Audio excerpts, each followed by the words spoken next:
ओम नमो भगवते वासुदेवाय।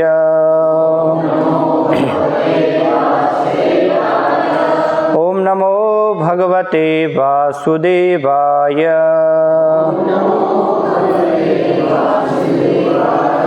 ओम नमो भगवते वासुदेवाय।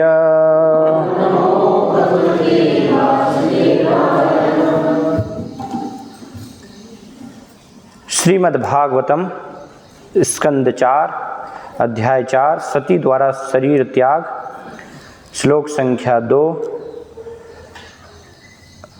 सुहृद्दीक्षा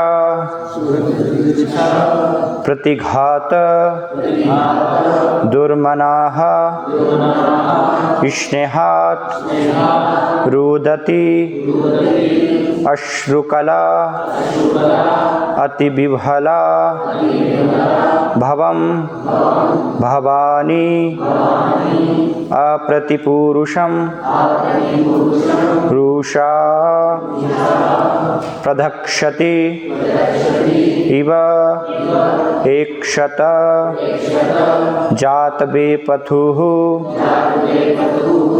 सुहृद्दीक्षा प्रतिघात दुर्मनाः स्नेहादुदत्यश्रुकलातिविह्वला भवं भवान्यप्रतिपूरुषं रुषा प्रधक्षति वेक्षत जातवेपथुः। शब्दार्थ। सुहृद्दीक्षा अपने संबंधियों को देखने की इच्छा की। प्रतिघात बाधा। दुर्मनाः अनमनी होकर। स्नेहात् स्नेहवश। रुदति रोती हुई। अश्रुकला आंसुओं की बूंदों से। अतिविह्वला अत्यधिक व्याकुल। भवम शिव। भवानी सती। अप्रतिपुरुषम अद्वितीय। रुषा क्रोध से। प्रदक्षति भस्म करने। इव मानो। एकशत देखा। जातवेपथुः हिलती हुई। थर थर कांपती हुई। अनुवाद तात्पर्य श्री श्रीमद् अभय चरणारविंद भक्ति वेदांत स्वामी श्रील प्रभुपाद के द्वारा। इस तरह अपने पिता के घर जाकर अपने संबंधियों को देखने से मना किए जाने पर सती अत्यंत दुखी हुई। उन सब के स्नेह के कारण उसकी आंखों से अश्रु गिरने लगे। थरथराती एवं व्याकुल होकर उसने अपने अद्वितीय पति भगवान शंकर को इस प्रकार से देखा मानो वह अपनी दृष्टि से उन्हें भस्म करने जा रही हो। तात्पर्य। इस श्लोक में प्रयुक्त अप्रतिपुरुषम शब्द का अर्थ है जिसकी बराबरी का कोई अन्य न हो। इस जगत में शिवजी की समता का कोई भी व्यक्ति नहीं है। उनकी पत्नी सती को पता था कि उसका पति समदर्शी है, तो फिर इस बार वे अपनी पत्नी पर इतने निष्ठुर क्यों थे कि उसे अपने मायके नहीं जाने दे रहे थे। इससे उसे असह्य पीड़ा हो रही थी और वह अपने पति को इस प्रकार देख रही थी मानो उसे अपनी दृष्टि से भस्मसात कर देगी। दूसरे शब्दों में चूंकि शिव आत्मा है, शिव का अर्थ आत्मा भी है, इसलिए सती आत्महत्या करने को उद्यत थी। अप्रतिपुरुष का दूसरा अर्थ है वह महापुरुष जिसका कोई प्रतिद्वंदी नहीं है। चूंकि शिवजी को आज्ञा देने के लिए राजी नहीं किया जा सका, अतः सती ने स्त्री के उस अंतिम अस्त्र रोदन का सहारा लिया जिससे पति बाध्य होकर अपनी पत्नी के प्रस्ताव को मान लेता है। ओम अज्ञानतिमिरान्धस्य ज्ञानाञ्जनशलाकया चक्षुरुन्मिलितमेन तस्मै श्रीगुरुवे नमः। श्रीचैतन्यमनोभीष्टं स्थापितं येन भूतले स्वयं रूपकदा मह्यं ददाति स्वपदान्तिकं वन्देऽहं श्रीगुरो श्रीयुतपदकमलं श्रीगुरून् वैष्णवांश्च श्रीरूपं साग्रजातं सहगण रघुनाथान्वितं तं सजीवं साद्वैतं सावधूतं परिजनसहितं कृष्णचैतन्यदेवं श्रीराधा कृष्णपादान् सहगण ललिता श्रीविशाखान्वितांश्च। जय श्री कृष्ण चैतन्य प्रभु नित्यानंद श्री अद्वैत गदाधर श्रीवासादि गौर भक्तवृंद। हरे कृष्णा कृष्णा कृष्णा हरे हरे, हरे राम राम राम हरे हरे।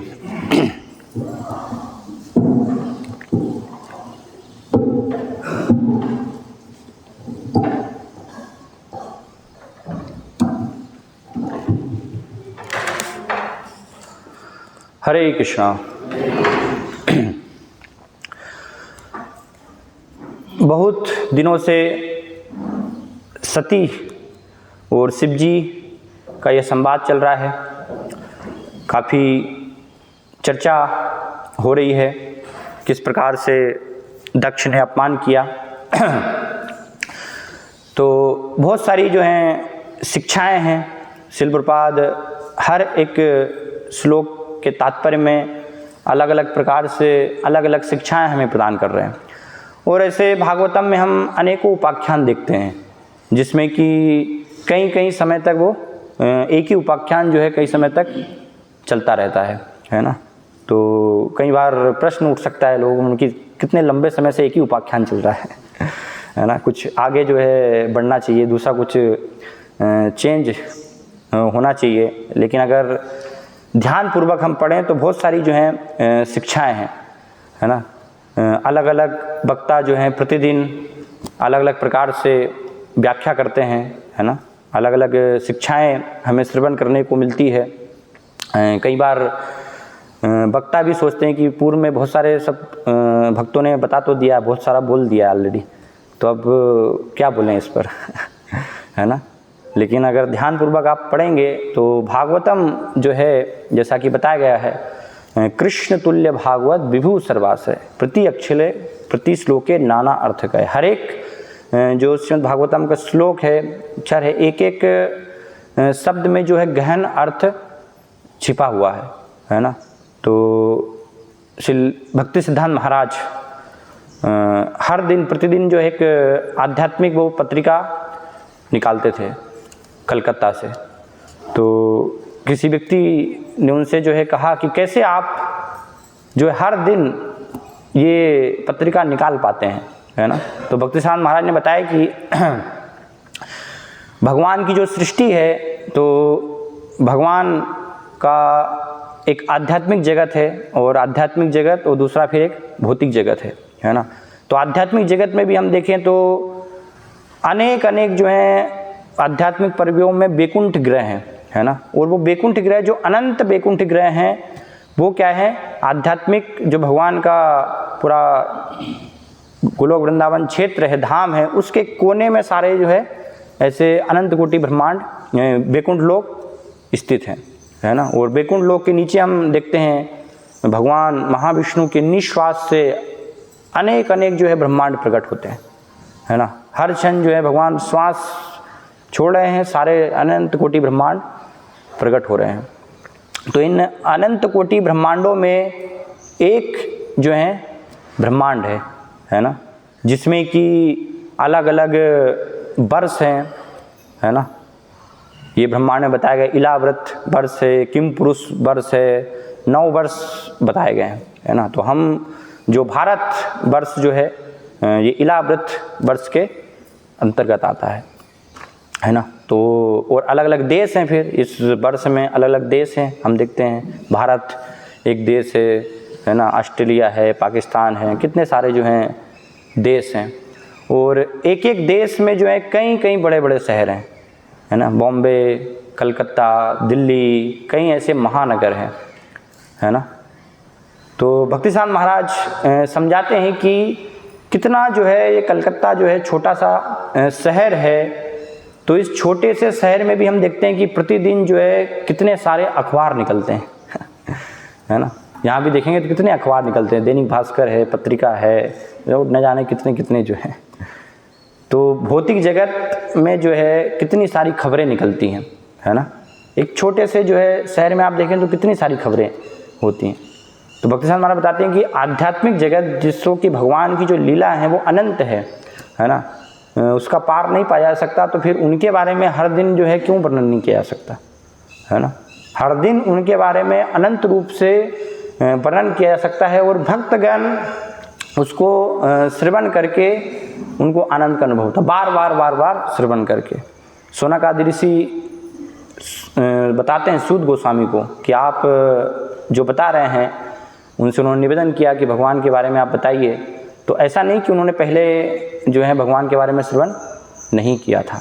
तो इसलिए शौनकादि ऋषि कहते हैं कि आप जो वर्णन कर रहे हैं तो वो सुन करके वयम तू न पितृप्याम उत्तम श्लोक विक्रमे यक्षण बताम रस ज्ञानाम स्वादु स्वादु पदे पदे, है ना, कि हर पद पद पर एक नए स्वाद की, एक नए आनंद की हमें क्या हो रही है, अनुभूति हो रही है जब आप भगवान उत्तम श्लोक विक्रमे उनकी जो है महान गाथा का वर्णन कर रहे हैं। तो इस प्रकार से सती और शिवजी की ये संवाद में बहुत सारी जो है शिक्षाएं हैं। प्रभुपाद हर एक श्लोक में अलग प्रकार से एक जो है व्याख्या कर रहे हैं पूरा ये। तो संवाद क्या है कि सती और शिवजी के बीच में कुछ आपस में उनका मनमुटाव चल रहा है ना। उनके अनुचर भी देख रहे हैं, शिवजी कुछ जो है कह रहे हैं तो सारे जो अनुचर हैं वो शिवजी की तरफ देख रहे हैं कि आप क्या बोल रहे हैं शिवजी। फिर सती कुछ बोल रही है, सती की तरफ देख रहे हैं। तो ऐसा चल रहा है, सती शिवजी, सती शिवजी, है ना, कि कुछ तो घटना जो है घट रही है ना। क्योंकि घर में है तो शिवजी हैं, सती हैं, सारे अनुचर भी हैं वहाँ पर, वो सब भी ये पूरा वार्ता जो है सुन रहे हैं, उसको देख रहे हैं कि ये कोई विशेष जो है गंभीर बात हो रही है, गंभीर जो है चर्चा हो रही है ना। तो सती ने देखा कि सब आकाश में बहुत सारे जो हैं सब देवी देवता उड़ करके जा रहे हैं। उनके पिता जो वाजपेयी यज्ञ कर रहे थे वहाँ पर सज सवर करके पूरा श्रृंगार करके उसमें शामिल होने के लिए जा रहे थे, है ना। तो सती ने भी चाहा, उसकी भी इच्छा हुई कि मैं भी जो है जाऊँ, क्योंकि इस प्रकार के जब उत्सव है ना, कुछ पार्टी होती तो सब लोग जाना चाहते हैं, उसमें भाग लेना चाहते हैं, है ना। अच्छा लगता है ना, सब लोगों से जो है मिलना, बात करना, सारे लोग शामिल होंगे, रिश्तेदार होंगे, है ना, बहनें होंगी, सबसे मिलेंगे, चर्चा करेंगे, बात करेंगे तो बहुत अच्छा लगता है ना। तो इसलिए सती ने भी कहा कि आप जो हैं क्या हैं, आप तो जो है आत्माराम हैं, तो आपको तो कोई फ़र्क नहीं पड़ता है, आप तो एक स्थान पर बस बैठ करके और अपना ध्यान भगवान के नाम जब उसमें लग जाएंगे, है ना, तो आपको तो कोई चिंता नहीं। लेकिन मैं क्या हूँ, मैं तो एक स्त्री हूँ, तो मेरे बारे में भी आपको जो है विचार करना चाहिए, है ना। इतना बड़ा उत्सव हो रहा है तो मुझे आपको जो है भेजना चाहिए। और सती इस प्रकार से चाहती थी कि सिर्फ मैं ही नहीं जाऊँ बल्कि आपको भी मेरे साथ में जो है चलना चाहिए, है ना, वहाँ पर उस उत्सव को देखने के लिए। अगर नहीं आप जो है आ सकते हैं तो आपको मुझे छोड़ करके आना चाहिए। कई बार ऐसा भी होता है ना, कहीं आपस में मनमुटाव होता है तो फिर पति क्या करता है, पत्नी को जो है छोड़ करके बाहर से ही आ जाता है, घर में अंदर नहीं जाता है ना। मैंने देखा, मेरे रिश्तेदार थे तो वो आए बस छोड़ करके और चले गए फिर क्योंकि कुछ मनमुटाव हो जाता है। तो सती चाह रही थी कि अगर आप नहीं आ सकते तो आपको जो है छोड़ करके आना चाहिए ना, क्योंकि मेरी इच्छा है मैं उत्सव में जो है शामिल होंगी, है ना। तो वहाँ पर सब आएंगे तो उनको दिखाएंगे हम। सामान्यतः उत्सव में लोग दिखावा भी करते हैं, हम देखते हैं, है ना, सब पूरा सज समर करके जाते हैं दिखाने के लिए, है ना, पार्टी में पूरा तैयार हो करके। और कई बार तो ऐसा भी होता है कि जो गहने हैं वो किराए से उधार लेकर के जाते हैं है ना, बड़ा सा नेकलेस, हार, तो लोगों को लगता है कितनी ये स्त्री ने कितना बढ़िया जो है हार पहना, कितनी अमीर है, लेकिन पता नहीं उनको कि बाद में दूसरे दिन जो है वो सब किराए से वापस लौटाना है उनको कई बार पुरुष भी है तो बहुत बड़ी गाड़ी में अच्छा कोट, है ना, पैंट शर्ट बढ़िया जो है सुंदर कपड़े पहन करके आते हैं, लेकिन वो सब क्या किराए से लेकर के आते हैं ऐसा लगता है कि दिखावा, क्योंकि दिखावा करना है ना, कुछ जो है ऐसे पार्टी उत्सव सब हो रहा है तो हमें दिखाना है कि कितने जो है गहने हैं, सुंदर आभूषण हैं। तो इस प्रकार से वो ये सामाजिक व्यवस्था है ना, सबकी जो है इच्छा इस प्रकार से होती है। तो सती की भी इच्छा थी, एक स्त्री बस जो है वो भी चाहती थी कि हम भी जाएं, हम भी जो है वहाँ पर दिखाएं, लेकिन शिव जी जो है नहीं चाहते थे, है ना। शिव जी ने जो है मना किया, क्योंकि अगर वहाँ जाने से अगर तुम जाती हो तो क्या होगा, शिव जी बताते हैं शब्द जो है बाकबान पूर्व के श्लोक में, है ना। जैसे तीर होता है तो तीर क्या है, हृदय को भेद देता है ना। किसी व्यक्ति को अगर किसी व्यक्ति ने तीर मारा है तो ऐसे ही होता है बाकबान, बानी रूपी बाण होता है, तो वो भी क्या है, हृदय को भेद देता है ना। तो शिव जी समझा रहे हैं कि अगर तुम जाओगी तो तुम्हारा जो है अपमान वहाँ पर किया जाएगा, है ना, क्योंकि मुझसे संबंधित हो तुम, जो है मुझसे संबंधित हो, इसलिए तुम्हें वहाँ पर नहीं जाना चाहिए, है ना। तो सती क्या है, ये सब जब पूरा इस प्रकार से समझाया, पूरा संवाद हुआ, तो सती जो है अभी इसके पूर्व के श्लोक में वर्णन किया है, थोड़ा विचलित है सती, है ना, कि जाना चाहिए नहीं जाना चाहिए, है ना। इसलिए घूम रही हैं कक्ष में, कभी अंदर होती हैं, कभी फिर बाहर चली जाती हैं, है ना, फिर अंदर आती हैं कक्ष के, तो सारे अनुचर भी देख रहे हैं, है ना, इस व्याकुलता को। तो इस प्रकार की जो है सती की स्थिति थी, अंदर बाहर, क्योंकि इच्छा तीव्र थी उनकी जाने की कि नहीं कुछ भी हो जाए, कैसे भी मुझे जाना ही है ना। तो इसलिए इस श्लोक में यहाँ पर शिव जी को, उनको पता है कि शिव जी के समान जो है कोई पुरुष नहीं है, इसलिए शिव जी को अद्वितीय संबोधित किया गया है। इस भौतिक जगत में शिव जी के समान जो है कोई भी, किसी से भी तुलना उनकी इस भौतिक जगत के पुरुषों से नहीं की जा सकती है, वो अद्वितीय है ना। वैष्णवा नाम यथा शंभु है ना, किसी प्रकार से भी उनकी जो है श्रेष्ठता किसी से भी नहीं हो सकती है। तो इसलिए शिव जी को मनाया, इतना प्रयास किया, लेकिन उनको पता चल गया कि अब जो है शिव जी को मनाया नहीं जा सकता है ना। तो क्रोध से भर करके जो है वो शिव जी को उन्होंने देखा, ऐसा कि बिल्कुल बस शिव जी जो सबको जो है त्रिनेत्र खोल करके भस्म करते हैं, लेकिन यहाँ पर ऐसा लग रहा है कि पार्वती जी अब जो है शिव जी को ही भस्म कर देंगी अपने क्रोध से, है ना। तो भगवद गीता में भगवान बताते हैं कि जब इच्छाएं पूरी नहीं होती हैं, है ना, तो क्या होता है, उससे क्रोध उत्पन्न होता है ना। काम इच्छाएं जब है किसी व्यक्ति के अंदर, तो काम से क्या होता है, क्रोध होता है ना। और क्रोध के बाद क्या होता है, क्रोधात् भवति सम्मोह, है ना, सम्मोहात् स्मृति विभ्राट, स्मृति भ्रंशात् बुद्धिनाशो, बुद्धिनाशात् प्रणश्यति, व्यक्ति का विनाश हो जाता है। तो यहाँ पर सती जो है क्रोध के कारण क्या है, उनकी पूरी बुद्धि का विनाश हो गया है, इसलिए वो देख नहीं पा रही आगे, जो शिव जी देख पा रहे हैं कि वहाँ पर क्या होगी, क्या घटना, भविष्य देख पा रहे हैं, शिव जी जो है देख पा रहे हैं अगर ये जाएगी तो वास्तव में उसका परिणाम क्या होगा। लेकिन आसक्ति के कारण क्या होता है कि व्यक्ति जो है अंधा हो जाता है ना। हम देख नहीं पाते कि कितना हमारा जो है इस कार्य को करने से अनिष्ट हो सकता है। तो सती की भी स्थिति वही है कि वो देख नहीं पा रही है, इसलिए फिर क्या किया उन्होंने, शिल्पवाद यहाँ पर बता रहे हैं, अंतिम अपना जो है शस्त्र स्त्रियों का, है ना, उसका जो है उपयोग किया, ब्रह्मास्त्र का उपयोग किया। यहाँ पर क्या बता रहे हैं, ध्यान है किसी को, कौन सा है ब्रह्मास्त्र, स्त्रियों का अस्त्र? माताएं यहाँ पर बैठे सब, क्या है माता जी, कौन सा ब्रह्मास्त्र है? रुदन तो रोना क्या है, बस चालू कर दिया आपने, है ना, कोप वन में चली गई जैसे हम देखते हैं रामायण में भी, है ना, दशरथ महाराज, तो 3 वरदान कैकेयी ने को जो दिए थे दशरथ महाराज ने, क्योंकि एक युद्ध में उन्होंने सहायता की थी, तो इस प्रकार से 3 वरदान उनको प्राप्त हुए थे कि जब भी आपकी इच्छा हो समय आने पर मांग लेना। तो जब राम भगवान का राज्याभिषेक होना था तो उस समय फिर क्या है, वो ये कोप वन में चली जाती हैं, है ना। इसी प्रकार की स्थिति होती है रुदन की, अब मेरी जो इच्छा है वो मैं मनवा कर रहूँगी।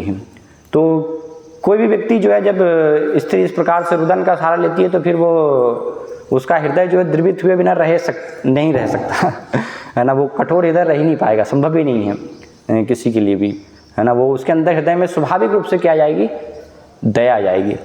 तो शिव जी वास्तव में समझा रहे हैं कि नहीं जाना चाहिए, क्या उसका परिणाम होगा, लेकिन शिव जी ने मना नहीं किया कि मत जाओ तुम, है ना, मेरी इच्छा नहीं, तुम बस कुछ भी हो जाए तुम्हें यहीं रहना है। क्योंकि अगर ऐसा होता तो क्या होता, फिर वास्तव में सती जो है वो शिव जी के प्रति अपराध कर बैठती है ना, क्योंकि अगर तीव्र इच्छा है तो क्या होगा कि स्वामी अगर हमें समझा रहे हैं, हमें आदेश दे रहे हैं, तो हम उनके कहने पर भी उनके आदेशों का पालन नहीं करेंगे, है ना। तो वो जब आदेशों का उल्लंघन होगा तो उससे क्या होगा, अपराध होगा। इसलिए जो वरिष्ठ हैं, गुरु हैं, वो विशेष इस बात का ध्यान रखते हैं कि अगर किसी की तीव्र इच्छा है तो फिर उसको ऐसा आदेश नहीं देते कि जिससे कि वो जानबूझ करके व्यक्ति जो है उल्लंघन करे, क्योंकि उल्लंघन करेगा तो उसकी इच्छा तो है करना ही है, वो कहने पर भी मानेगा नहीं। तो इसलिए ज़्यादा अपराध नहीं होगा, अगर आदेश दे देंगे तो अपराध हो जाएगा। एक बार एक विवाहित दंपत्ति जो है तलाक लेना चाहते थे, तो शिल प्रपाद उस दिन जो है पूरा उन्होंने तलाक के ऊपर ही प्रवचन दिया कि कैसे तलाक जो है नहीं लेना चाहिए, है ना। ये वैदिक सभ्यता के विरुद्ध व्यवस्था है, इससे कितना जो है दुष्परिणाम हो सकता है। तो पूरे प्रवचन में अलग अलग शास्त्रों से शिल प्रपाद ने प्रमाण के साथ ये तलाक के बारे में समझाया। और तलाक जब प्रवचन खत्म हो गया तो उसके बाद फिर शिल प्रपाद जब जा रहे थे तो वो दोनों दंपत्ति जिन्होंने कि प्रवचन सुना वो आए और शिल प्रपाद को उन्होंने कहा कि प्रपाद हम जो है तलाक लेना चाहते हैं। तो शिल प्रपाद ने कहा ठीक है आप ले लो, है ना।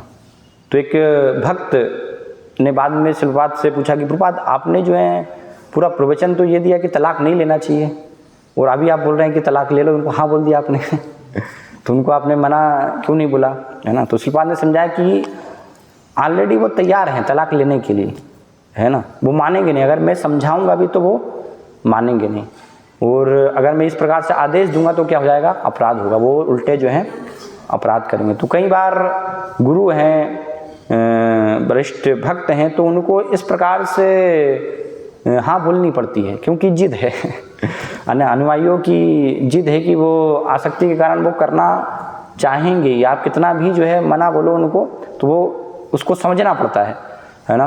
भगवान बुद्धि देते हैं उसको समझने के लिए कि किस स्थिति में हमें मना करना है, किस स्थिति में उनको ठीक है उनके हाल पर जो है छोड़ना है। कई बार इस प्रकार से जब शिष्य की भी तीव्र इच्छा होती है, वो करना चाहते हैं, तो फिर गुरु भी बोलते हैं ठीक है हाँ आप जो है कहिए। लेकिन वास्तव में होना क्या चाहिए कि स्वामी के जो है मन की इच्छा को जानना चाहिए, है ना। सती को चाहिए था कि शिव जी की जो है आंतरिक इच्छा क्या है, उनके हृदय की इच्छा क्या है, उसको वास्तव में समझे, वो बहुत ही महत्वपूर्ण है ना। स्वामी के मन की जो है बात को समझना।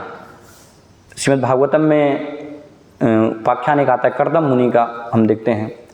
तो कर्दम मुनि से ब्रह्मा जी जो हैं बहुत प्रसन्न होते हैं, है ना। ब्रह्मा जी उनको कहते हैं कि मैं तुमसे जो है बहुत प्रसन्न हूँ, क्योंकि तुम मेरे हृदय की अभिलाषा को पूरी कर रहे हो, है ना। जो भगवान ने मुझे आदेश दिया है सृष्टि करने का, तो इसलिए तुम यहाँ पर तपस्या में लगे हो और प्रजापति के रूप में तुम सृष्टि करके ये मेरी जो इच्छा है इसको पूरा कर रहे हो, है ना। क्योंकि इससे पहले जब ब्रह्मा जी को आदेश मिला और ब्रह्मा जी ने सबसे पहले 4 कुमारों को प्रकट किया, तो 4 कुमार तो जो है ब्रह्मा जी को मना करके और ब्रह्मचर्य अवस्था धारण करके निकल गए हो। तो ब्रह्मा जी थोड़ा क्रोधित हो गए वहाँ पर, है ना, कि मेरी बात का जो है उन्होंने उल्लंघन किया, उनके अंदर क्रोध, इसलिए क्रोध से क्या होते हैं फिर वो वहाँ पर रुद्र प्रकट होते हैं। लेकिन वास्तव में जो नेता हैं या गुरु हैं, अगर इस प्रकार से कभी शिष्य उल्लंघन करे तो क्रोध वास्तव में वो नहीं होना चाहिए, है ना, क्रोध नहीं करना चाहिए। किस प्रकार से उनको जो है प्रेरित करे वो वहाँ पर भावना होनी चाहिए, इच्छा होनी चाहिए, है ना। जैसे भगवान स्वयं का हम उदाहरण देख सकते हैं, भगवान श्री कृष्ण, है ना। जब अर्जुन महाभारत के युद्ध में निरुत्साहित हो गए कि अब मैं युद्ध नहीं लड़ूंगा, है ना, पूरा धनुष जो है उन्होंने नीचे रख दिया कि मैं तो युद्ध जो है इस प्रकार से मेरी स्थिति ऐसी नहीं कि मैं लड़ पाऊँ। तो भगवान वहाँ पर क्रोधित नहीं हुए कि क्यों जो है तुम मेरी योजना है उसको विफल कर रहे हो, है ना। यदा यदा ही धर्मस्य ग्लानिर्भवति भारत अभ्युत्थानम् अधर्मस्य तदात्मानं सृजाम्यहम्, इसके लिए मैंने अवतार लिया है और इन सबको जो है एकत्रित किया यहाँ पर मारने के लिए। और तुम बिल्कुल ऐसे मौके पर यहाँ से वापस जा रहे हो। तो क्रोध भगवान ने नहीं किया। भगवान ने क्या किया, अर्जुन को जो है प्रोत्साहित किया, उठाया, है ना, कि युद्ध लड़ो तुम, है ना, उसको प्रेरणा कार्य करने के लिए दी। इसी प्रकार से महाभारत के युद्ध के अंत में देखते हैं, प्रारंभ में अर्जुन जो है निरुत्साहित हो जाते हैं, अंत में युधिष्ठिर महाराज निरुत्साहित हो जाते हैं। युधिष्ठिर महाराज जब युद्ध सब लोग जो हैं जीत गए हैं और युधिष्ठिर महाराज राजा बनने वाले हैं, लेकिन युधिष्ठिर महाराज जो है पूरा विचार करते हैं कि मेरे कारण जो है इतने सारे लोग मारे गए, है ना, इतने सिर्फ राज्य के लिए मैंने जो है इतने लोगों की हत्या करवा दी, अपने संबंधियों को जो है मैंने मरवा दिया, तो अब मैं सन्यासी बन जाऊंगा, वनवास चला, अब राजा नहीं बनूंगा मैं। पूरा इतना निरुत्साहित हो गए कि सब व्यासदेव जी ऋषि मुनि सब समझा रहे हैं, लेकिन समझने के लिए तैयार ही नहीं है। नहीं, कुछ भी हो जाए अब तो मुझे जाना ही है। तो भगवान ने फिर क्या किया कि ये युधिष्ठिर महाराज ठीक है, किन की बात मान सकते हैं, किन से जो है समझ सकते हैं, है ना, अगर मेरी बात नहीं मान रहे हैं, मुझसे नहीं समझ रहे हैं, तो किन के द्वारा ये इनको समझाया जा सकता है। तो भीष्म पितामह से फिर उनको युधिष्ठिर महाराज को उपदेश दिलवाया, है ना। तो भीष्म पितामह ने जब उनको इस प्रकार से उपदेश दिए तो फिर राज धर्म के बारे में बताया, क्या राजा का एक कर्तव्य होता है, धर्म होता है। तो फिर युधिष्ठिर महाराज जो है उन्होंने स्वीकार किया कि हमें राजा बनूंगा। तो इस प्रकार से प्रोत्साहित करने की आवश्यकता होती है कई बार, है ना, क्योंकि क्रोध करने से फिर दूसरा परिणाम हो जाता है। तो ब्रह्मा जी जो है बहुत प्रसन्न थे कर्दम मुनि से, क्योंकि वो उनकी हृदय की बात को मान करके, जान करके और सृष्टि के कार्य में एक प्रकार से भागीदारी निभा रहे थे। तो ये एक जो है शिष्य का शिष्य हो, है ना, एक सेवक हो, या पति पत्नी हैं तो उनमें पत्नी हैं, तो इस प्रकार से वो कर्तव्य समझने की आवश्यकता है कि कैसे स्वामी जो हैं उनकी अभिलाषा को पूरा किया जाए, है ना। क्योंकि अगले श्लोक में जो है वर्णन किया गया है कि पति पत्नी क्या होते हैं, एक दूसरे के जो है वो अर्धांगिनी होते हैं, है ना। इसलिए शिव जी का एक स्वरूप आप देखेंगे तो अर्ध नारीश्वर भी उनका जो है स्वरूप है ना। तो शिलपाद बता रहे हैं कि वैदिक सभ्यता में वैवाहिक जीवन में इस प्रकार से ये पति पत्नी के बीच संबंध होता है ना, कि पति का जो है आधा भाग है तो वो पत्नी का होता है, पत्नी का आधा भाग इस प्रकार से पति का। तो आपस में उनका इतना जो है घनिष्ठ संबंध होता है। तो वो कैसे, वो श्रद्धा और सेवा और समर्पण, उसके आधार पर वो घनिष्ठ संबंध होता है। और वास्तव में सती और शिव जी का संबंध उस प्रकार से है, ऐसा नहीं है, ये घटना यहाँ पर हो रही है, लेकिन आदर्श जो है 5 ऐसे नारियाँ बताई गई, तो उनमें सती का भी एक नाम आता है ना। सती जो है महान आदर्श नारी में पतिव्रता स्त्री, पतिव्रता नारी, और शिव जी, और इसलिए हम देखते भी हैं सब लोग जो हैं पूजा करते हैं वैवाहिक जीवन के लिए कि कैसे अच्छा जो है वैवाहिक जीवन हो, तो शिव जी की, सती की उपासना करते हैं। लेकिन कुछ यहाँ पर जो है थोड़ा सा असमंजस की स्थिति आपस में उनकी किसी घटना को लेकर, ये घटना को लेकर के उत्पन्न हो गई है, बन गई है। बाकी एक आदर्श जो है वो ग्रस्त हैं, पति पत्नी हैं, शिव जी और सती। बहुत सारी जो है उनके जीवन से शिक्षाएं ली जा सकती है। तो पूरा वैदिक संस्कृति में वैवाहिक जीवन जो है वो एक समर्पण और सेवा पर आधारित होता है ना। एक स्त्री को, पत्नी को जो है पूरा पति के प्रति क्या होना चाहिए, समर्पित होना चाहिए, है ना। और पति को 100 गुना ज़्यादा जो है समर्पित होना चाहिए किसके प्रति, भगवान के प्रति। ये वैदिक संस्कृति है ना। पत्नी जो है पति के प्रति पूर्ण समर्पित होती है, शिलपाद एक तात्पर्य में समझाते प्रवचन में, है ना। और पति जो है उससे 100 गुना ज़्यादा जो है भगवान के प्रति समर्पित होता है। भगवान के प्रति समर्पित होना मतलब वो स्वाभाविक है कि गुरु के माध्यम से ही समर्पित होंगे, है ना। बिना गुरु के जो है भगवान के प्रति कैसे समर्पित हुआ जा सकता है, संभव ही नहीं। तो इस प्रकार से ये पूरी वैदिक व्यवस्था है कि एक आदर्श पत्नी जो है वो उनका पति के प्रति जो है सेवा और समर्पण का पूरा भाव होता है ना। स्वतंत्र इच्छा नहीं होती उनकी, है ना। जो आदेश देते हैं उनको मानते हैं, वो स्वीकार करते हैं, है ना। और वास्तव में ये होना चाहिए, एक सेवक को स्वामी के आदेशों को स्वीकार करना। लेकिन सती की यहाँ पर क्या इच्छा है, उनके मन में क्या चल रहा है, कि मैं जाऊंगी अपने पिता के घर और पिता को मैं जो है बोलूँगी कि देखो पिताजी, शिव जी जो हैं कितने महान हैं, है ना। आप व्यर्थ में ही जो है उनसे इतना द्वेष भाव आपने बना लिया है, महान उनके गुण हैं, है ना। तो आपको इस प्रकार से उनसे बैर नहीं रखना चाहिए। तो तुरंत आप जो है उनको बुलाइए, मैं इस प्रकार से पिता को समझाऊंगी, है ना। तो पिताजी फिर बुला लेंगे शिव जी को। तो शिव जी आएंगे और सारे लोग जो हैं सब देवी देवता भी उनका सम्मान करेंगे। तो इस प्रकार से मैं सबको जो है समझा दूंगी। ये सती की जो है मन में इच्छा थी, इसलिए वो रुकी नहीं, वो निकल गई, है ना, चली गई वो। तो कई बार हम देखते हैं कि हमारी भी इच्छा होती है इस प्रकार से, है ना। एक गुरु या जो लीडर हैं हमें आदेश देते हैं कि नहीं ऐसा करो आप, तो हम अपनी योजनाएं बनाते हैं कि मैं ऐसा करूँगा, मैं ऐसा करूँगा।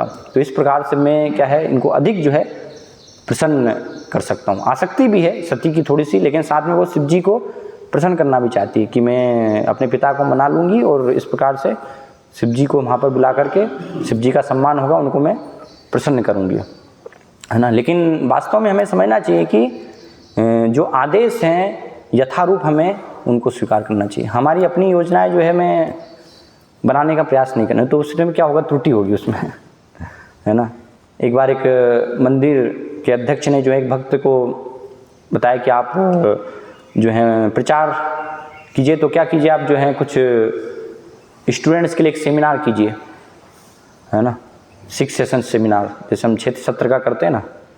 तो इस प्रकार से थोड़ा प्रचार करके आप जो है सबको बुलाइए और उसमें कुछ जो है उनके लिए आप चार्ज रखिए, है ना, 100-150 रुपये थोड़ा चार्ज रख करके और इस प्रकार से प्रयास कीजिए।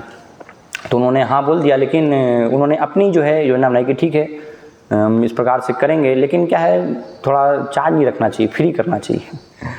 तो उन्होंने जो है फ्री किया कि कोई किसी से भी हम चार्ज नहीं लेंगे। तो रजिस्ट्रेशन किया, रजिस्ट्रेशन में 400-500 लोगों के नाम आ गए, है ना।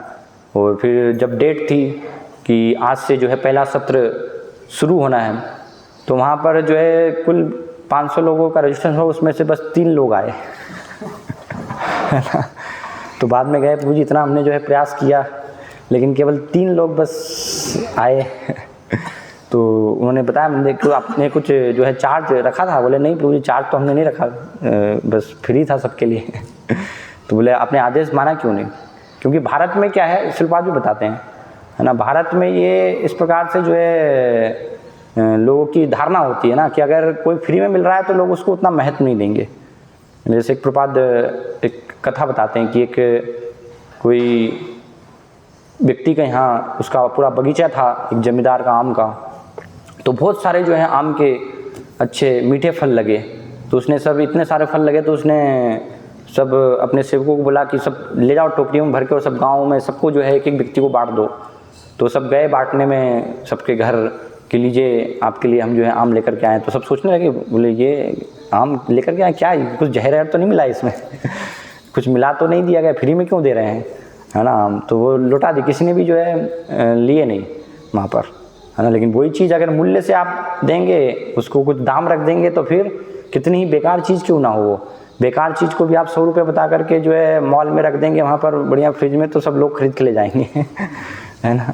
ये पूरी भारत में हम देखते हैं इस प्रकार लोगों की धारणा ऐसी बनी हुई कि फ्री की कोई चीज़ है तो मुफ्त की चीज़ मतलब वो चीज़ जो है अच्छी नहीं होगी, है ना, कुछ ना कुछ गड़बड़ है। तो इसलिए कुछ ना कुछ चार्ज वहाँ पर होना चाहिए।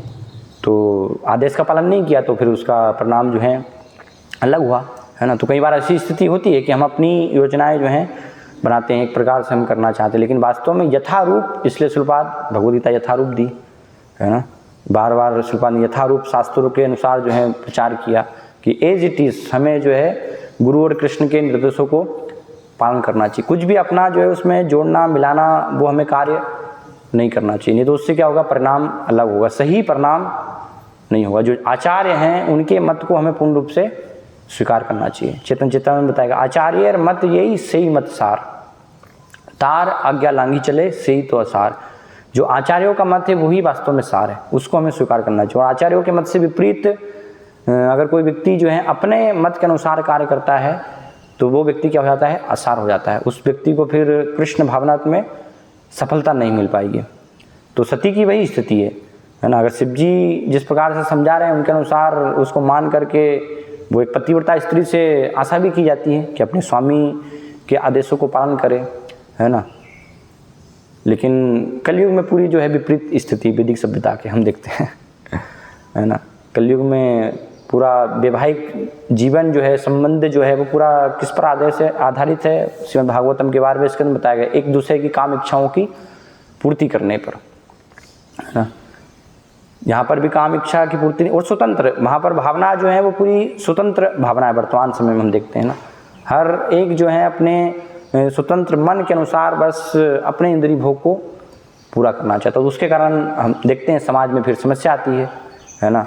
वैवाहिक जीवन जो है इसलिए देखते हैं कि ज़्यादा समय नहीं चल पाते, है ना। विवाह होता है और एक दूसरे, क्योंकि इच्छाएं सबकी अपनी अपनी स्वतंत्र जो है इच्छाएं, तो फिर तुरंत जो है उनमें तलाक हो जाता है ना। थोड़े समय के बाद विवाह विच्छेद हो जाता है, ज़्यादा समय नहीं चल पाता। लेकिन बात बताते वैदिक संस्कृति में पूरा जीवन भर जो है साथ में रहते थे। क्यों? क्योंकि ये सेवा और समर्पण वहाँ पर होता था। पति जो है भगवान के प्रति समर्पित होता था और पत्नी जो है एक अपने पति के प्रति समर्पित होती थी। तो उसके कारण से छोटी मोटी समस्याएं तो वो सब आती ही हैं, है ना। कलयुग कलह का युग है, तो वो सब छोटी मोटी जो है कुछ अनबन, है ना, वो तो पति पत्नी के बीच में होती ही रहती है।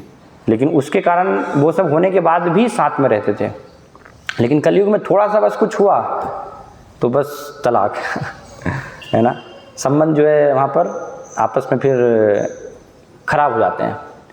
एक दक्षिण भारत के कोई भक्त थे, तो उनका एक तबादला, जो जिस कंपनी में वो कार्य करते थे, तो उनका तबादला हो गया दूसरी जगह, दूसरे राज्य में उनका जो है तबादला हो गया। तो पत्नी की जॉब थी बैंक में, तो पत्नी ने जाने से मना कर दिया। बोले नहीं, मैं तो नहीं जाऊंगी। वो तलाक ले लिया उन्होंने है ना। मतलब अपनी नौकरी जो है छोड़ना नहीं चाहते हैं नौकरी के लिए जो है तलाक ले लिया। तो ये हम आधुनिक जो है स्थिति इस प्रकार से देखते हैं, क्योंकि समर्पण नहीं है। शिक्षा बचपन से जो है शिक्षा इस प्रकार से दी जा रही है आधुनिक समाज में, विशेष रूप से स्त्रियों को वहाँ पर कि आपको पति के प्रति समर्पित होने की कोई आवश्यकता नहीं। क्यों? आपको गृहिणी बनना है ना। आपको जो है डॉक्टर बनना है, वकील बनना है, आपको पायलट बनना है, एयर होस्टेस बनना है। कितना सारे समाज के जो है पुरुषों से कदम मिला करके आपको जो है चलना है ना। कोई भेद नहीं है, आप जो है बिल्कुल उनके समानता के जो है अधिकार हैं। शिलपाद से एक वार्तालाप है शिलपाद का गोपाल कृष्ण महाराज से। तो गोपाल कृष्ण महाराज बता रहे हैं कि शिलपाद अमेरिका में जो है ये नारी स्वतंत्रता, वुमेन लिबरेशन जो है अभी बहुत तेज़ी से आंदोलन चल रहा है ना। वो सब समान जो है होना चाहते हैं। तो शिलपाद तुरंत एक ही बात जो है पूछी शिलपाद ने है ना, कि समानता है कहाँ? आप अगर समान होना चाहते तो फिर बच्चा पैदा कौन करेगा, है ना। पुरुष जो है वो क्या बच्चा पैदा कर सकता है ना। 9 महीने क्या बच्चा जो है पुरुष रखेगा अपने जो है घर में? वो तो संभव नहीं है।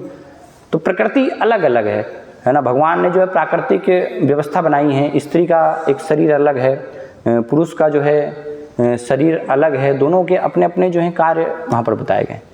तो उसको अगर हम प्रकृति के अनुसार, प्रकृति को बदल करके, चेंज करके कार्य करेंगे तो उसका पूरा दुष्परिणाम होगा, है ना। और देखते हैं भी हम उसका जो है समाज पर कितना इस प्रकार से पति के प्रति समर्पित नहीं होने से, वो सेवा भाव नहीं होने से कितनी सारी जो है समस्या आती है अपनी स्वतंत्र इच्छा के कारण, है ना।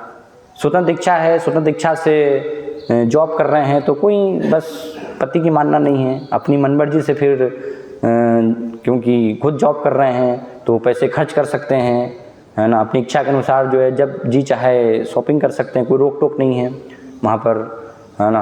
और उस कारण उसका प्रभाव जो है समाज के बच्चों पर पड़ता है। तो इससे बच्चे भी पूरा सही रूप से उनका जो है विकास नहीं हो पाता, क्योंकि देखरेख करने के लिए कोई नहीं है। माता पिता जो है उनकी देखरेख नहीं कर रहे, जॉब उनको जो है फ्री है ना। तो शिलपाद समझाते हैं कि पति पत्नी दोनों जो हैं जॉब जा रहे हैं, बाहर हैं।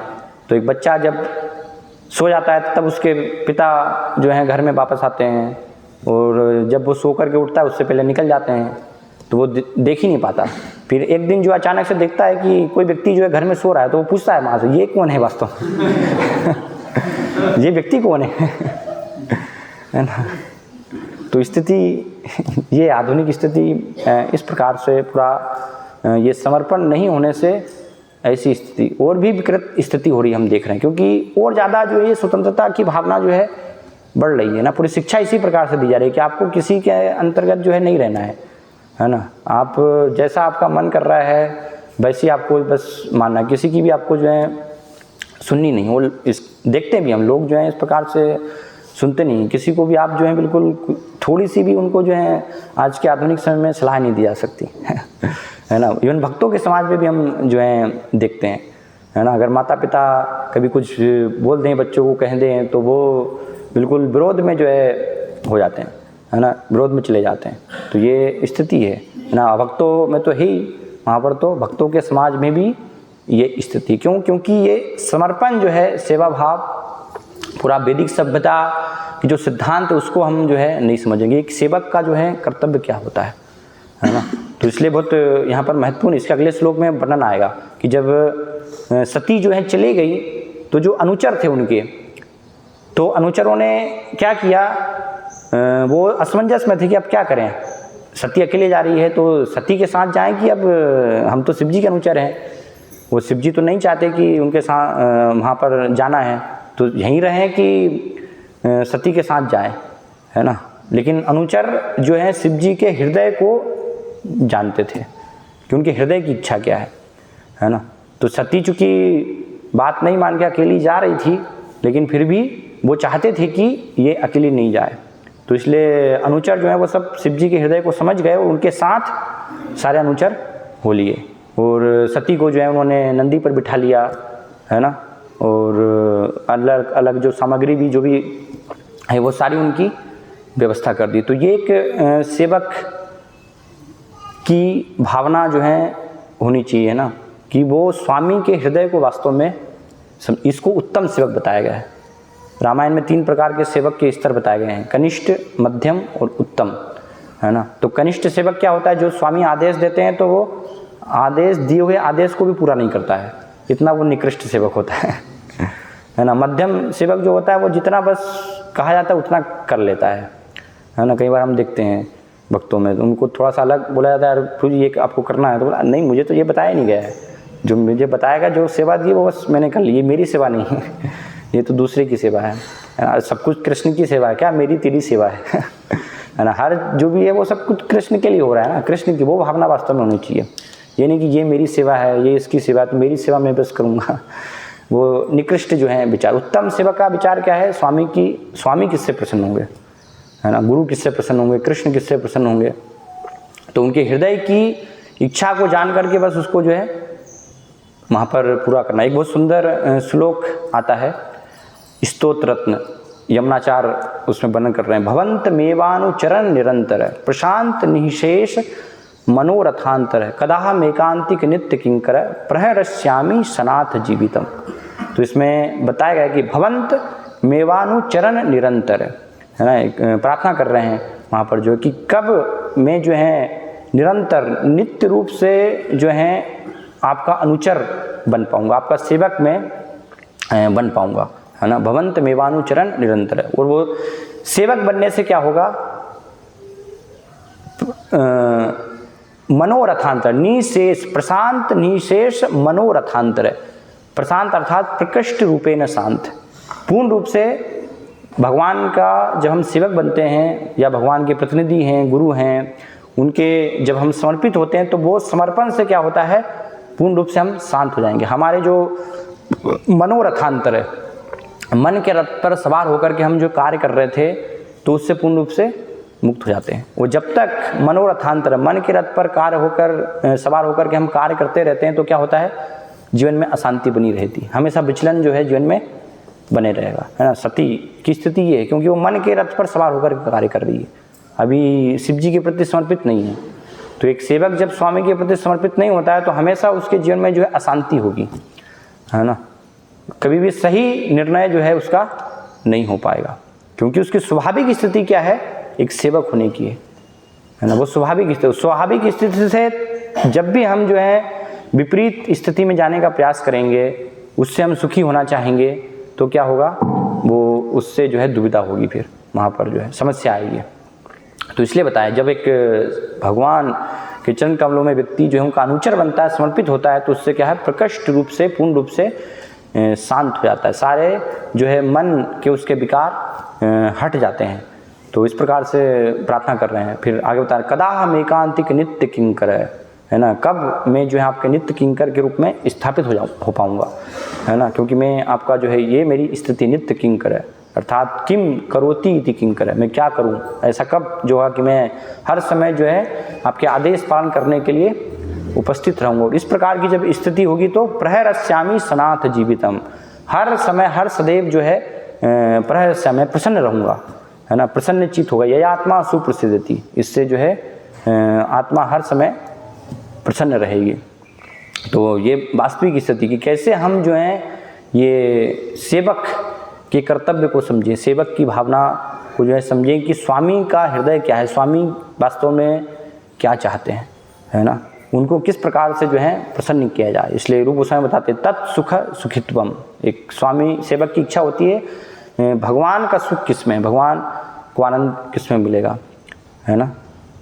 जैसे श्रीपाद कई बार जो उदाहरण देते हैं गोपियों का, है ना, कि गोपियाँ जो हैं पूर्ण रूप से उनकी स्वयं की जो है कोई भी इच्छा नहीं है कि हमें कष्ट प्राप्त हो रहा है या हमें प्रसन्नता मिल रही है ना, वो महत्वपूर्ण नहीं है, भगवान को आनंद मिल रहा है कि नहीं मिल रहा है ना, भगवान को संतुष्टि प्राप्त हो रही है कि नहीं हो रही है, तो वो गोपियों की जो है इच्छा। इसलिए उनका सर्वोत्तम स्तर है भक्ति में, सर्वोच्च जो स्तर बताया गया है कि सर्वश्रेष्ठ रूप से जो है वो सेविका है आराधना करने वाली भगवान की, उनसे श्रेष्ठ स्वयं चेतन महाप्रभु बताते हैं कि जो आराधना है ना, सर्वश्रेष्ठ आराधना जो ब्रज वधुओं ने जो आराधना की, है ना, रम्या काची दुपासना ब्रज वधु वर्गे न कल्पिता, उससे जो है श्रेष्ठ आराधना कुछ भी नहीं है ना।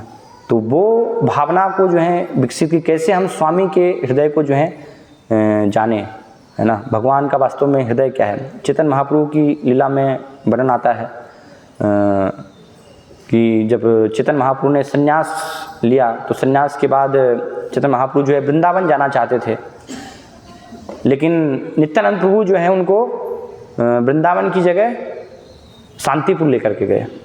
तो जब शांतिपुर गए और वहाँ पर गंगा जी देखी, है ना, तो चेतन महाप्रभु ने देखा, बोले ये तो कहाँ, और अद्वैत आचार्य सामने से जो है अद्वैत आचार्य आ रहे हैं, क्योंकि शांतिपुर में अद्वैत आचार्य का घर है। तो देखा कि अद्वैत आचार्य यहाँ पर तो आ रहे हैं, यमुना जी है, तो बोले मैं कहाँ वृंदावन में हूँ, कहाँ पर हूँ, मैं तो वृंदावन जा रहा था, है ना, यहाँ यमुना जी तो कहीं दिखाई नहीं दे रही है। तो नित्यानंद प्रभु ने जो है धोखा किया है ना, मुझे जो है वृंदावन के बहाने यहाँ पर शांतिपुर लेकर के आ गए। लेकिन जब गए अद्वैत आचार्य से मिले, और वहाँ पर सारे जो है सब भक्त आए थे बंगाल से, सच्ची माता हैं, सारे भक्त आए हैं, है ना, तो सब भक्तों को देख करके चेतन महाप्रभु क्या है बहुत ही प्रसन्न हो गए, है ना। तो नित्यानंद प्रभु क्या है, बाहरी रूप से जो है चेतन महाप्रभु की इच्छा ऐसी है कि वो वृंदावन जाना चाहते हैं, लेकिन उनके हृदय की अभिलाषा नित्यानंद प्रभु जानते थे, तो उससे प्रसन्न हुए, है ना। जैसे शिव जी जो है अनुचर, उनको जो है अभिलाषा को समझ गए और सती के साथ वो जो है गए। बाहरी रूप से मना कर रहे हैं, लेकिन शिव जी हृदय से नहीं चाहते कि सती जो है अकेली जाए, है ना, उनके साथ सभी सहयोगीगण जो है होना चाहिए। तो इस प्रकार से नित्यानंद प्रभु भी उनके जो है हृदय को समझ गए। या रूप गोस्वामी का हम उदाहरण देखते हैं, है ना, जब रूप गोस्वामी चेतन महाप्रभु जो हैं हरिदास ठाकुर के पास थे, तो वहाँ पर एक जो है वो छत पर उन्होंने एक पत्र में जो है एक श्लोक लिखा हुआ देखा, है ना। श्लोक में था कि हे कृष्ण, आप जो है वही कृष्ण हैं और हम वही गोपियाँ हैं, है ना, लेकिन ये स्थान जब कुरुक्षेत्र में जो है गोपियाँ मिलती हैं वहाँ पर, तो उनको बोलती हैं भगवान को कि आप जो है वृंदावन चलिए, है ना। तो वो श्लोक जो है देख करके भाव कि ये तो मेरे हृदय का भाव है, ये जो है यहाँ पर कैसे प्रकट हो गया। तो स्वरूप गोस्वामी के पास जाते हैं चेतन महाप्रभु, उनको बताते हैं कि रूप गोस्वामी को जो है कैसे पता चला, ये उन्होंने जो है मेरे हृदय की अभिलाषा को कैसे ये श्लोक के रूप में व्यक्त कर दिया, है ना। तो स्वरूप गोस्वामी बताते हैं कि आपकी जो है उन पर कृपा है, तो वो जान गए। इसलिए हम वर्णन करते हैं ना, चेतन श्री चैतन्य मनोभीष्टम स्थापितम येन भूतले स्वयं रूप कदा मह्यम ददाति सुपदांतिकम। ये जो रूप गोस्वामी है वो क्या है, श्री चैतन्य मनोभीष्टम, श्री चैतन्य महाप्रभु के जो है मन की अभिलाषा को जानने वाले, उनके मनोरथ को पूरा करने वाले, स्थापितम येन भूतले, इस पृथ्वी पर जो है वो रूप गोस्वामी जो है स्थापित करने वाले हैं। इसलिए हम सब शिल प्रपात के जो हैं अनुयायी हैं, लेकिन शिल प्रपात के अनुयायी होने के साथ हमें जो है रूपानुग भी कहा जाता है, अर्थात हम रूप गोस्वामी के अनुयायी हैं, क्योंकि चैतन्य महाप्रभु की जो हृदय की अभिलाषा है, हृदय की इच्छा है, वो रूप गोस्वामी के माध्यम से हम तक जो है प्रकट हो रही है ना। रूप गोस्वामी हमें बता रहे हैं, इसलिए बहुत महत्वपूर्ण रूप गोस्वामी ने ग्रंथ लिखे हैं, भक्ति रसामृत सिंधु, उपदेशामृत, है ना, कि भक्ति वास्तव में है क्या, किस प्रकार से भक्ति होनी चाहिए। तो ये सारा निर्देश चेतन महाप्रभु के आदेश पर, क्योंकि चेतन महाप्रभु जब मिले थे प्रयाग में, है ना, तो उन्होंने उपदेश दिए थे सनातन गोस्वामी और रूप गोस्वामी को। तो इस प्रकार से उनकी हृदय की इच्छा रूप गोस्वामी के माध्यम से, और रूप गोस्वामी की जो हृदय की इच्छा है उसको शिल प्रपात जानते हैं, है ना। वृंदावन में जब शिल प्रपात थे तो स्वयं रूप गोस्वामी जहाँ पर उनकी समाधि है उसको जो है शिल प्रपात देखा करते थे। रूप गोस्वामी ने उनको प्रत्यक्ष आदेश दिया कि आप जाइए पाश्चात्य जगत में, सारे आचार्यों की जो है शक्ति सब आपके साथ है ना, तो सभी आपसे प्रसन्न होंगे, स्वयं आपके गुरु का यह आदेश है।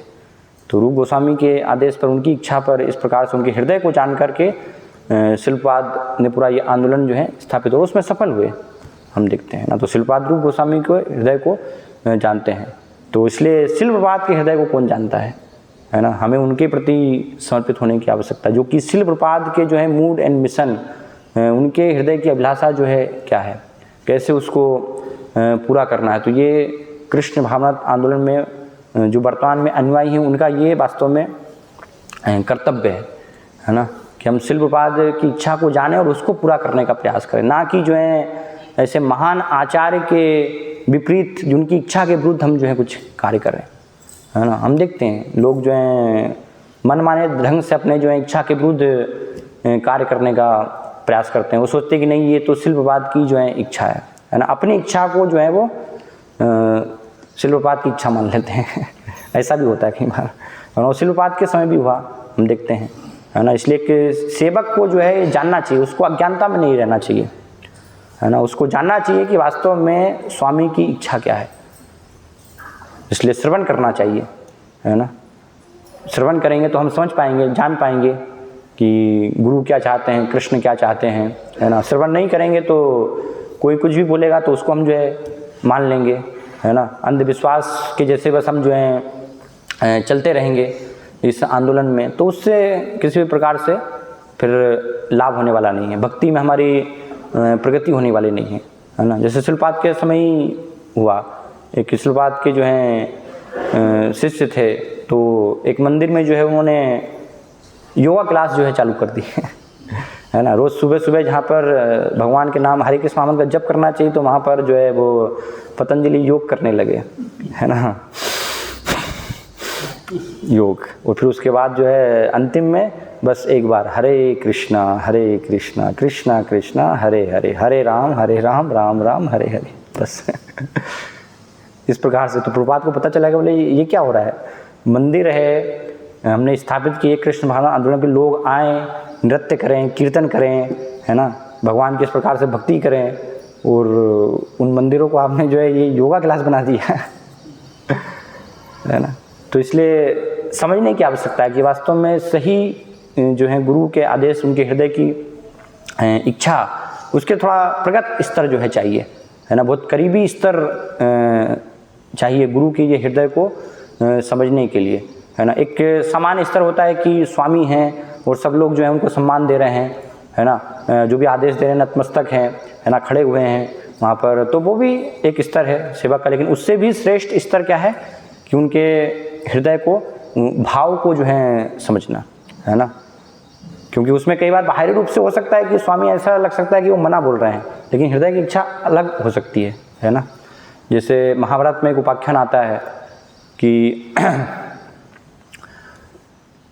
जब द्रौपदी के जो हैं 5 पुत्र की हत्या कर देता है अश्वत्थामा, है ना, तो अर्जुन जो है बोलते हैं कि तुरंत अभी मैं जो है जाऊंगा और अश्वत्थामा का सिर काट करके लेकर के आऊँगा यहाँ पर। तो भगवान जाते हैं, अर्जुन ये सब जाते हैं, लेकिन जब अश्वत्थामा के पास जाते हैं तो वहाँ पर अर्जुन की जो है इच्छा चेंज हो जाती है। ये तो उनको गुरु द्रोणाचार्य याद आ जाते हैं कि उनका ये पुत्र है, तो कैसे इसका मैं कैसे वध कर सकता हूँ, तो इसको मैं ले करके चलता हूँ। तो हो सकता है द्रौपदी की इच्छा जो है परिवर्तित हो जाए, वो इसका वध जो है नहीं चाहें, तो लेकर के आते हैं। तो वहाँ पर भगवान जो है क्रोधित होकर बोलते हैं तुरंत अभी जो है इसका वध कर दो तुम, बिल्कुल अर्जुन सोचो मत, तुरंत जो है अश्वत्थामा को मार दो। लेकिन अर्जुन जो है वो आदेश पालन नहीं किया अर्जुन वहाँ पर विचार जो है कर रहे हैं कि नहीं, कैसे वध कैसे कर सकते हैं, ये ब्राह्मण है ना, गुरु का जो है पुत्र है। तो ऐसा लग रहा है कि भगवान स्वयं, भगवान का ही आदेश है, कृष्ण ही बोल रहे हैं, तो आपको क्या उसमें असमंजस की स्थिति है ना, आप तो तुरंत जो है मार देना चाहिए। लेकिन भगवान परीक्षा कर रहे हैं, वहाँ पर क्रोध में बोल रहे हैं, लेकिन भगवान जो है देख भी रहे हैं वास्तव में कि कितना जो है ये धर्म को वास्तव में अर्जुन जानते हैं। उनकी हृदय की इच्छा नहीं है कि अश्वत्थामा का जो है वध हो, बाहरी रूप से ऐसे बोल रहे हैं क्रोध में कि इसने 5 जो है से द्रौपदी के पुत्रों का वध किया है, इतना निकृष्ट कर्म किया है, तो तुरंत इस व्यक्ति का जो है वध होना चाहिए। लेकिन हृदय की इच्छा क्या है उनकी, अलग है भगवान की। तो अर्जुन जो है वो हृदय की इच्छा को जानते हैं भगवान की, इसलिए वध नहीं किया, वहाँ पर दंड दिया। और द्रौपदी ने को भी जब बोला तो द्रौपदी ने भी इस प्रकार से नहीं चाहा कि नहीं, वध इसका जो है हत्या पूर्ण रूप से नहीं होनी चाहिए, भले ही जो है इतना निकृष्ट इसने कर्म किया। क्यों? क्योंकि भगवान की जो है योजना है, भगवान की इच्छा को वो जानते हैं, है ना। ऐसे ही चेतन चेतामृत में एक चेतन महाप्रभु के भक्त दामोदर पंडित, उनका जो है उदाहरण आता है ना, कि वो ये स्तर जो है और उच्च स्तर है कि सेवक सामान्य रूप से आदेशों का पालन करता है, लेकिन ऐसे उत्कृष्ट सेवक जो हैं वो स्वामी को भी कई बार सचेत करते हैं, है ना। अगर स्वामी भी सही मार्ग से अलग थोड़ा होना चाहते तो उनको वो ज्ञान दे करके सचेत करते हैं। तो दामोदर पंडित जो है उनकी स्थिति ये थी। एक बार चेतन महाप्रभु एक कोई विधवा स्त्री थी, उनके एक पुत्र थे, छोटे बालक थे, तो प्रतिदिन जो है आती थी चेतन महाप्रभु के पास अपने बालक को लेकर के। तो चेतन महाप्रभु जो है वो बालक को वहाँ पर वो काफ़ी उनका प्रिय बन गया, उसको प्रेम जो है वो करते थे, अपने पास में उसको बिठाते थे।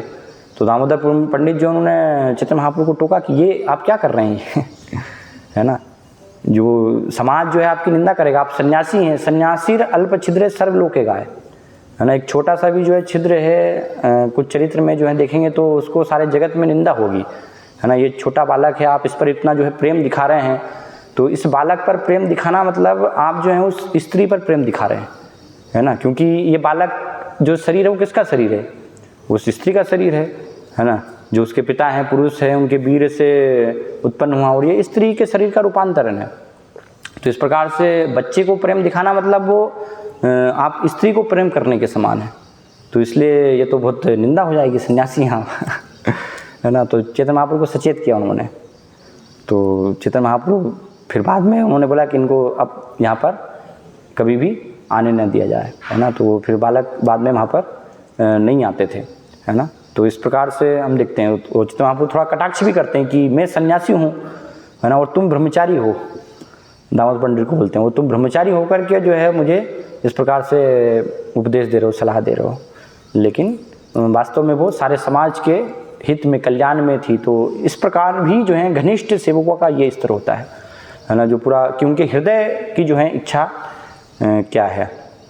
तो ऐसे हम जो हैं प्रयास करें कि श्रील प्रभुपाद ने जो कि कृष्ण की इच्छा को, चेतन महाप्रभु की इच्छा को हम तक जो है पहुंचा रहे हैं, तो कैसे हम जो है श्रील प्रभुपाद की इच्छा उनके जो है वरिष्ठ शिष्यों के माध्यम से, है ना, उनके प्रतिनिधि के माध्यम से हम जो है समझें उनकी भावना को, उनकी इच्छा को कि श्रील प्रभुपाद जो है किससे प्रसन्न होंगे, उनका पूरा भावना जो है ना, उनकी योजना क्या है, उनका हृदय क्या है, उसको हमें जानने का प्रयास करना चाहिए। वो एक श्रेष्ठ जो है सेवक का, अनुचर का वास्तव में कर्तव्य है ना। स्वामी के हृदय की अभिलाषा को समझ करके उस प्रकार से जो है कार्य करना, तो बहुत उससे जो है स्वामी फिर भगवान गुरु बहुत प्रसन्न होते हैं, है ना। इस प्रकार से अगर कोई कार्य करता है, ये इस प्रकार का समर्पण जब होता है है ना। तो भगवान भी फिर उसमें सहायता करते, बुद्धि देते हैं। जब हम इस प्रकार समर्पित होना चाहते हैं तो भगवान बुद्धि देते हैं। भगवान भगवता में कहते हैं ददामि बुद्धि युगम तम ये न मामू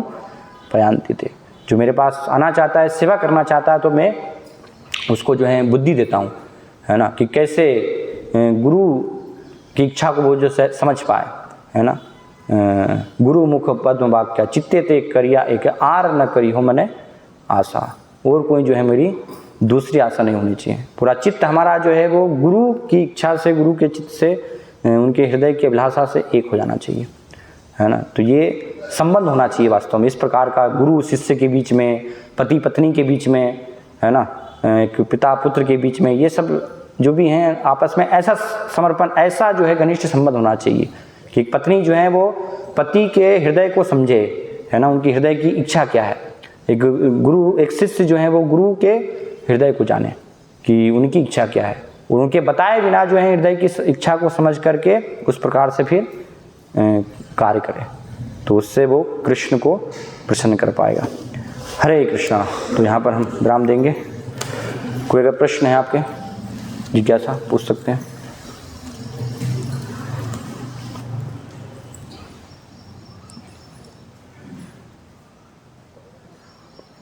ठीक है। श्रीमद्भागवतम की जय। श्रील प्रभुपाद की जय।